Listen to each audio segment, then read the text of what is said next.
Hello, students of class 10. This is the third video of history, chapter 3rd, Nationalism in India. We are going to discuss point Swaraj in the plantations. Plantations क्या था? Plantations जो है describe करता है कि जहां plant से related agriculture हो, मतलब चाय बागानों में ये जो स्वराज था, जो मूवमेंट चल रहा, वहां पर कैसा अपने तरीके से जो वहां पर काम करने वाले वर्कर्स थे, वो महात्मा गांधी के स्वराज को, उनके सिद्धांत को अपने तरीके से ले रहे। प्लांटेशन, वहां के जो बड़े बड़े चाय बागान थे, उसमें ऐसा था कि व्यक्ति को, कि हर वर्कर्स को अपने घर आने की छूट नहीं थी। वह एक ढंग से बॉन्डेज लेबर था, बंधुआ मजदूर ढंग के होते थे। कभी कभी ही उनको अपने घर आने को मिलता था, और बाकी वो जो प्लांट के जो मालिक होते थे, प्लांट, उनकी मर्जी पर वे लोग, उनकी लाइफ जो है निर्भर करती थी। और जब ये स्वराज वाली बात आई तो उनको समझ में आया कि अब हम अपने मन से जब चाहेंगे तब घर जा सकेंगे, और जब होगा अपने अनुसार काम, जो वर्किंग आवर्स है उसको डिसाइड कर पाएंगे। अब हम पूरी तरह से फ्री हैं। तो अब उनके गांव से संबंध जो है फिर से स्थापित हो पाएगा, ऐसा विश्वास प्लांट के वर्कर्स के मन में जो है आया। फिर क्या हुआ, और जब उन्होंने सुना कि नॉन कोऑपरेशन मूवमेंट स्टार्ट हो गया है, तो हजारों, थाउजेंड ऑफ वर्कर्स, हजारों की संख्या में प्लांट, इन चाय बागानों से वर्कर्स जो हैं वो चल दिए। कहाँ चल दिए? अपने घरों की ओर, अपने घर की ओर चल दिए। लेकिन इन नॉन कोऑपरेशन मूवमेंट के कारण जो रेलवे थी वो बंद थी, और दूसरे जो आने के साधन थे, रेलवे, स्टीमर, ये सब बंद थे। तो वो घर नहीं जा पाए, और उनको पुलिस ने पकड़ लिया आकर के, और बुरी तरह से उनको पीटा। तो लेकिन एक बार अपने मालिक से विरोध करने की भावना उनके अंदर आ गई थी, और वो लोग चल दिए थे वहां से। आगे देखिए, नेक्स्ट।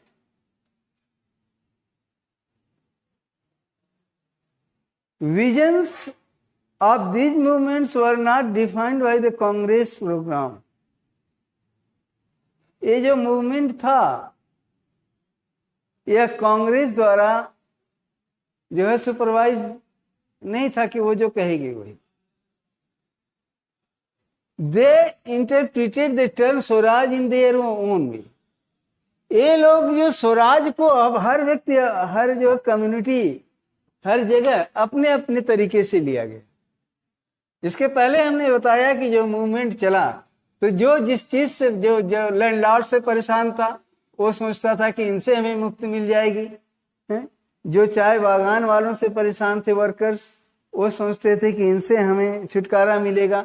सब लोगों ने अपने अपने तरह से इसको लिया। When the tribals chanted Gandhi's name and raised slogans demanding Swatantra Bharat, they were also missionally relating to an all India agitation. When they acted in the name of Mahatma Gandhi or linked their movement to that of the Congress, they were identifying with a movement which went beyond the limits of their immediate locality.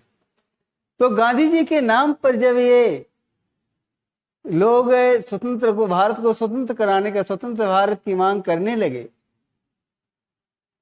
तो क्या हुआ कि कहने को तो इनकी सोच उतनी नहीं थी कि मैं पूरे जो इंडिया में जो ये मूवमेंट चल रहा है उसका मैं पार्ट हूं, लेकिन न चाहते हुए भी ये उस मूवमेंट के पार्ट हो गए जिसको कांग्रेस ने चलाया था।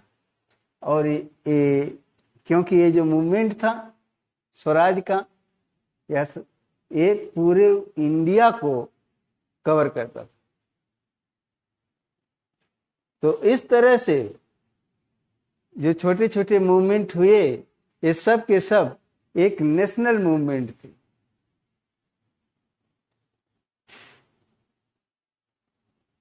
अब देखिए,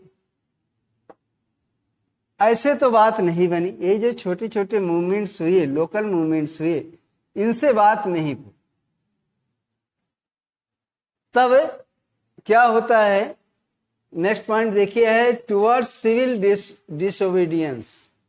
मतलब सिविल मतलब क्या होता है, डिसोबीडियंस मतलब अवज्ञा, और सिविल मतलब होता है नागरिक। मतलब यहाँ के जो सिविलियन हैं वो गवर्नमेंट की बात को मानने से इनकार कर दें, तब हो जाएगा सिविल डिसोबीडियंस। तो फरवरी 1922 में महात्मा गांधी ने ये डिसाइड किया कि नॉन कोऑपरेशन मूवमेंट लॉन्च किया जाए, असहयोग आंदोलन, नॉन कोऑपरेशन मूवमेंट चलाया जाए।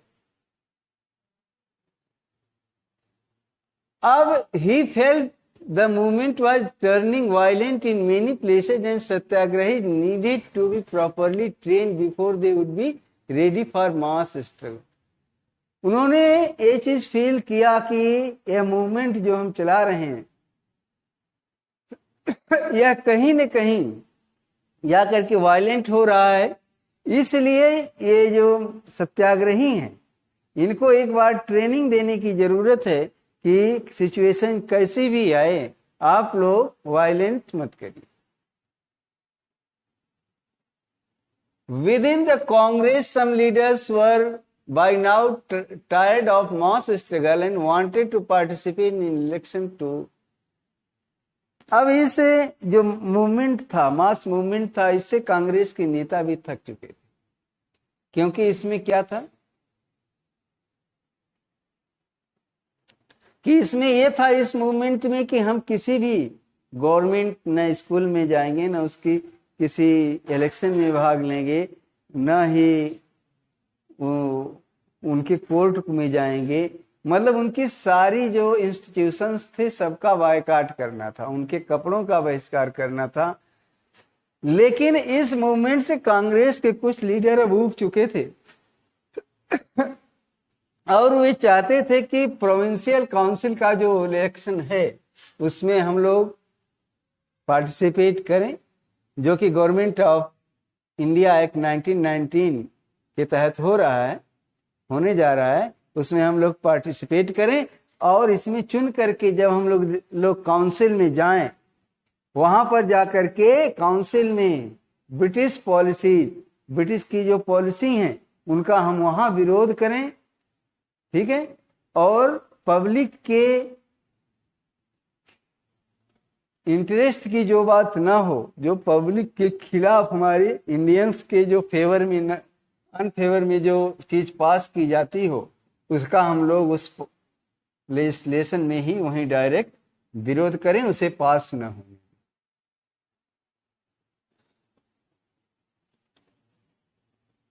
ठीक है। तो ये विचार CR दास और मोतीलाल नेहरू ने इस चीज के लिए क्या बनाया, स्वराज पार्टी बनाई,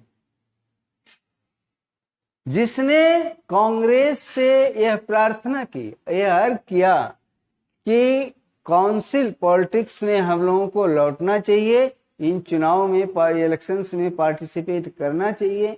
ऐसा करके ही हम लोग अपनी बात मनवा सकते हैं। और लेकिन जो यंगर लीडर्स थे जैसे जवाहरलाल नेहरू, सुभाष चंद्र बोस, ये लोग काफी उत्तेजित थे और ये लोग मांग कर रहे थे कि हमें पूरी स्वतंत्रता चाहिए, ठीक है। फिर क्या होता है, In such a situation of internal debate and dissension, two factors again shaped Indian politics towards the late 90s. इस तरह के डिबेट, बहस से दो चीजें इंडियन पॉलिटिक्स में सामने आती हैं। इंडियन पॉलिटिक्स का जो शेप है वो डिसाइड होता है, उसमें पहला होता है कि वर्ल्ड वाइड इकोनॉमिक डिप्रेशन। उस समय पूरा अर्थ इकोनॉमिक डिप्रेशन पूरे वर्ल्ड में आ गया था। जो एग्रीकल्चर प्रोडक्ट्स की जो प्राइस थी वो काफी गिर गई थी और उठने का नाम नहीं ले रही थी, इसलिए किसान काफी परेशान थे। एक्सपोर्ट जो यहाँ से चीजें जाती थी बाहर को, वो अब एकदम नीचे हो गया था, नहीं जा पा रही थी, कुछ था नहीं। Peasants found it difficult to sell their harvest and pay their revenue tax. अब जब माल नहीं, उनका किसान का की जो फसल है जब बिक नहीं पा रही थी, तब उनके लिए अपना टैक्स पे करना, रेवेन्यू टैक्स पे करना काफी डिफिकल्ट हो गया। इसलिए 1930 में पूरे देश में एक टर्मोइल आ गया, उत्तेजना आ गई, लोग आक्रोश में आ गए। फिर क्या होता है, उसी समय टॉरी गवर्नमेंट बनी थी ब्रिटेन में। उस समय टॉरी की सरकार थी। टॉरी ने क्या किया, एक स्टैट्यूटरी कमीशन बनाया सर जाइमन सॉन की लीडरशिप में, वो चेयरमैन थे, इसलिए इसको साइमन कमीशन कहा गया। उसने भेजा कि जाकर के इंडिया में देखो कि वहां की जो स्थिति है जो वो कैसी है, वहां की कॉन्स्टिट्यूशनल सिचुएशन कैसी है, और यहाँ के, ठीक है। तो एक कमी थी, ये जो साइमन कमीशन आया, ये यहाँ की सिचुएशन को, कॉन्स्टिट्यूशनल सिस्टम को जांच करने के लिए तो आया था, लेकिन इसकी कमी ये थी कि इसमें कोई इंडियन नहीं था। इंडियंस की मांग थी कि यहाँ की कॉन्स्टिट्यूशनल, यहाँ की जो स्थिति है उसकी जांच करने का अधिकार इंडियंस मेंबर्स को होना चाहिए, जबकि ये जो कमेटी बनी है सर जॉन साइमन के चेयरमैनशिप में, उसमें कोई भी इंडियन नहीं है। इसलिए जब साइमन कमीशन इंडिया में आया 1928 में, तो साइमन गो बैक के नारे लगाए गए और सभी, कांग्रेस के साथ साथ सभी पार्टियों ने उसका विरोध किया। यहां तक कि मुस्लिम लीग ने भी इस विरोध प्रदर्शन में, डेमोन्स्ट्रेशन में हिस्सा लिया। अब in an effort to win them over, the Viceroy Lord Irwin announced in October 1929 a vague offer, dominion status for India in an unspecified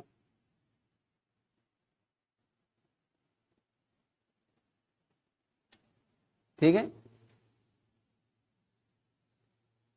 dominion status for India in an unspecified future and a royal, उन्होंने कहा कि सहमति बनाने की कोशिश की, agreement करने की कोशिश की। कौन? Viceroy Lord Irwin.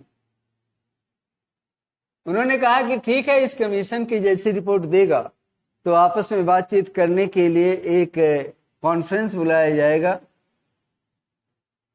ठीक है, भविष्य फ्यूचर कॉन्स्टिट्यूशन को मतलब बनाने के लिए एक राउंड टेबल कॉन्फ्रेंस को बुलाया जाएगा। लेकिन इससे कांग्रेस जो है, कांग्रेस के लीडर्स सेटिस्फाई नहीं हुए, और जो radicals with in Congress,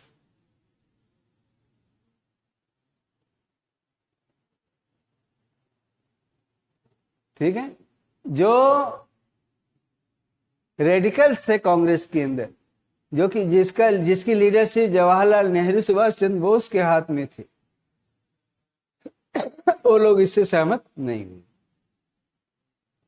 The rebels and moderates who were proposing a constitutional system within the framework of British dominion gradually lost their influence. जो उदारवादी थे, लिबरल्स थे, और जो ब्रिटिश डोमिनियन, ब्रिटिश राज्य के अंतर्गत ही चाहते थे कि एक हम लोगों का राज्य हो, उसके अधीन हम लोग काम करें। उनका प्रभाव धीरे धीरे कम हो गया और जो दूसरे नेता थे उनका प्रभाव पार्टी में बढ़ता गया और इस तरह से In December 1929, under the presidency of Jawaharlal Nehru, the Lahore Congress formalized the demand of पूर्ण स्वराज और फुल इंडिपेंडेंस फॉर इंडिया। तो एक लाहौर में जो कांग्रेस की कॉन्फ्रेंस हुई, उसमें पूर्ण स्वराज की मांग को रखा गया या पूरी तरह इंडिपेंडेंस इंडिया की मांग रखी गई कि हम लोग पूर्ण स्वतंत्रता से कम किसी भी चीज पर तैयार नहीं। फिर क्या होता है, और यहां पर यह भी डिक्लेयर किया गया कि 26 जनवरी 1930 को इंडिपेंडेंस डे के रूप में सेलिब्रेट किया जाएगा और लोगों ने इस दिन को इस दिन day when the people were take a place to struggle for complete independence, और लोगों ने इस दिन शपथ ली कि जब तक पूरी तरह से इंडिपेंडेंस हम लोगों को नहीं मिल जाती है, स्वतंत्रता नहीं मिल जाती है, तब तक हम लोग यह लड़ाई जारी रखेंगे। But the celebration attracted very little attention, लेकिन इससे लोगों का बहुत कम लोगों ने इस ओर ध्यान दिया। इसलिए Mahatma Gandhi had to find a way to relate this abstract idea of freedom to more concrete issue of everyday life। जब इस तरफ किसी ने ध्यान नहीं दिया तो महात्मा गांधी, जो कि काफी सुलझे हुए नेता थे, उन्होंने कहा कि इस मूवमेंट में ऐसी चीज लाई जाए जिससे पूरे इंडिया के अमीर से गरीब सबका संबंध हो। तो ऐसी चीज एक ही हो सकती थी, वो थी साल्ट, नमक। तो उन्होंने यह आइडिया नमक वाली जो है वो खोजी, और जिसका जो सभी के लिए जरूरी है, और यह ले करके उन्होंने नमक आंदोलन चलाया, साल्ट मार्च चलाया। ठीक है, तो नेक्स्ट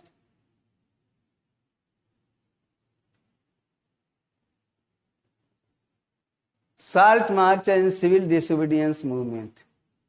महात्मा गांधी ने ये साल्ट मार्च को बहुत ही पावरफुल सिंबल पा गए हो कि नमक जो है सबके काम की चीज है। अगर इसको लेकर के हम कोई मूवमेंट करें तो ये इंडिया के हर कम्युनिटी का, हर कास्ट का, सबका इसमें हमें जो है योगदान मिलेगा। तो फिर क्या होता है, उन्होंने 31 जनवरी 1930 को वायसराय इरविन को एक लेटर भेजा।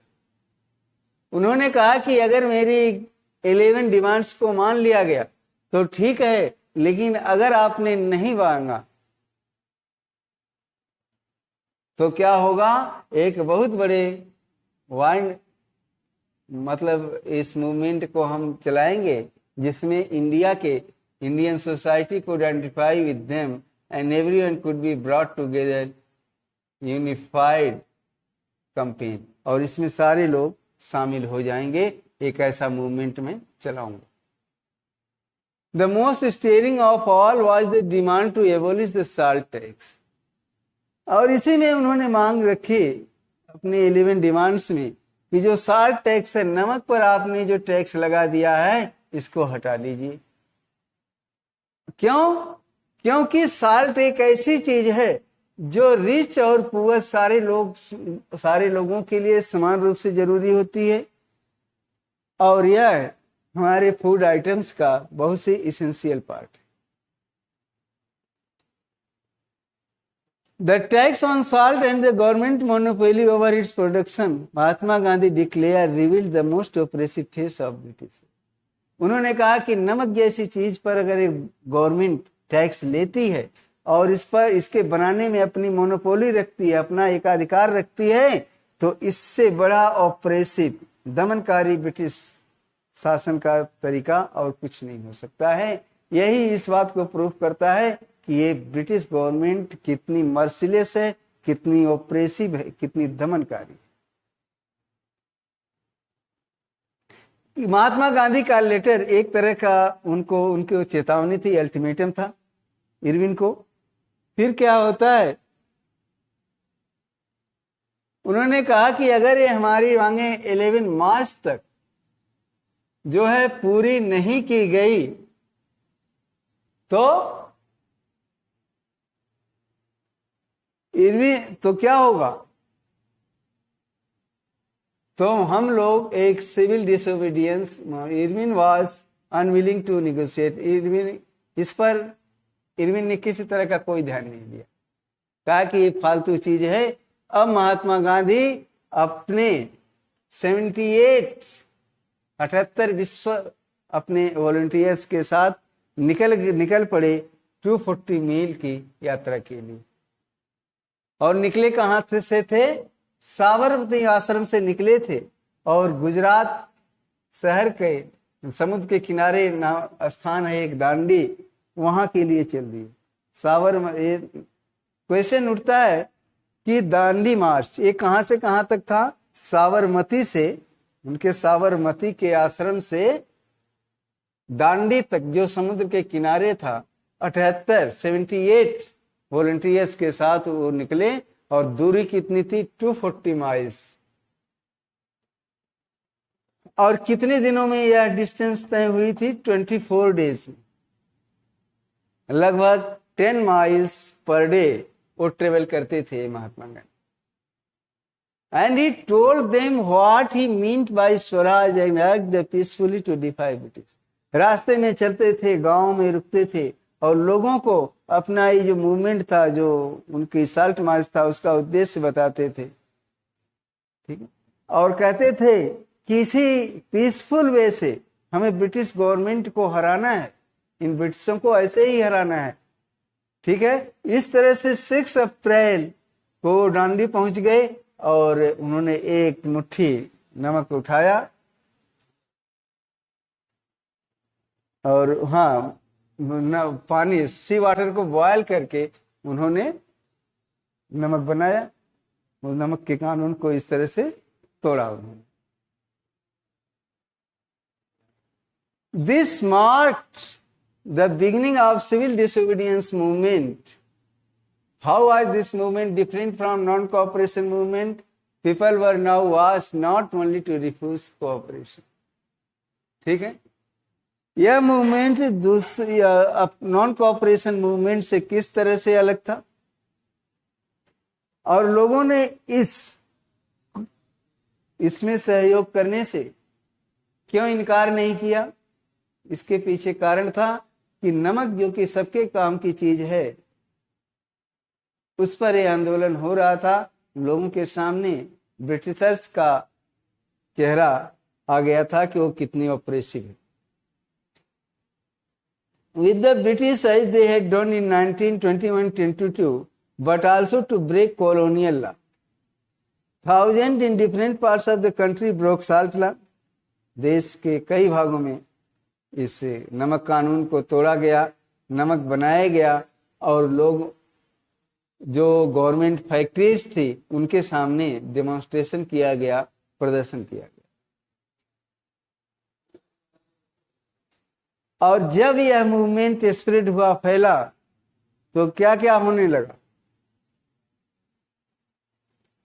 फॉरेन क्लोथ बायकॉट, विदेशी कपड़ों का बहिष्कार किया जाने लगा। शराब की दुकानें की पिकेटिंग हुई। किसानों ने रेवेन्यू टैक्स देने से मना कर दिया, और चौकीदारी टैक्स जो गांव में लगता था वो बंद हो गया। Village officials resigned, and in many places forest people violated forest law.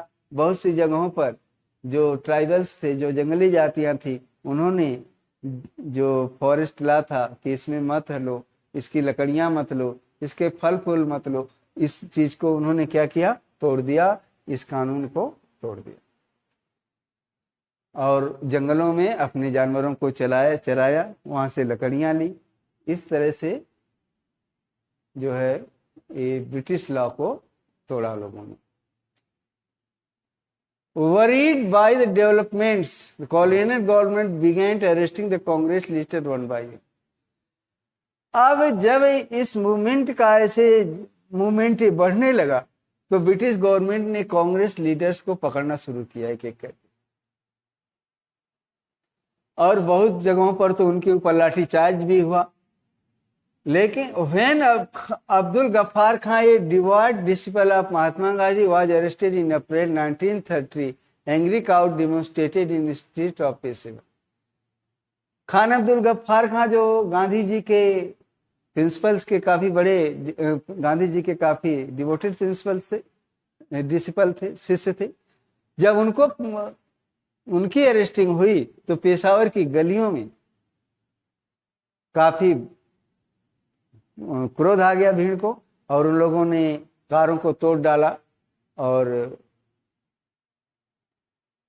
Facing armoured cars and policing firing, और पुलिस ने गोलियां भी चलाई लोगों पर।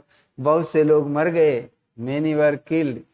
A month later when Mahatma Gandhi himself was arrested, industrial workers in Solapur attacked police troops. और एक महीने के बाद जब गांधी जी खुद अरेस्ट हो गए तो सोलापुर के जो वर्कर्स थे उन्होंने पुलिस थानों पर, पुलिस पोस्ट पर अटैक कर दिया, बहुत सी बिल्डिंगें तोड़ डाली, लॉ कोर्ट्स, रेलवे स्टेशन, जो भी ब्रिटिश रूल के सिंबल थे, ब्रिटिशों के जो भी इंस्टीट्यूशंस थे, उन सबको लोगों ने तोड़ डाला, सब पर अटैकिंग हुई। पीसफुल इस satyagrahis were attacked, women and children were beaten. About 1 lakh के लोग, लाख के लगभग लोग अरेस्ट हुए, 1 लाख पीपुल वर अरेस्टेड। ठीक है, लोगों को डराने के लिए ब्रिटिश गवर्नमेंट ने बहुत ही बर्बर तरीके से लोगों को दबाया, लाठीचार्ज किया, महिलाओं बच्चों सबको बुरी तरह से पीटा।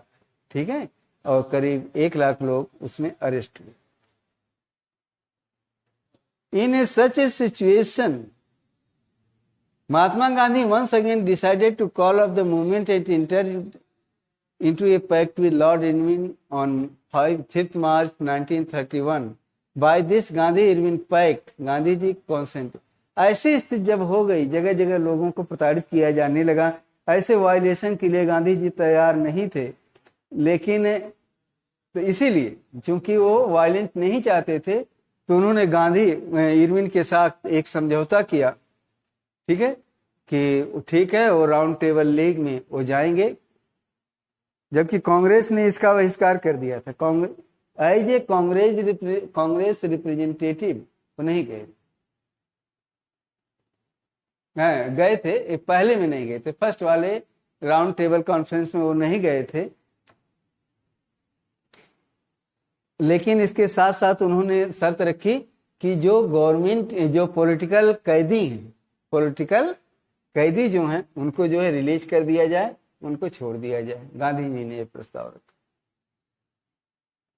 इन दिसंबर 1931 गांधी जी वेंट, दिसंबर 1931 में गांधी जी लंदन गए उस कॉन्फ्रेंस में, लेकिन जो बातचीत हुई उससे कोई हल नहीं निकला और निराश होकर के वो वापस इंडिया आ गए।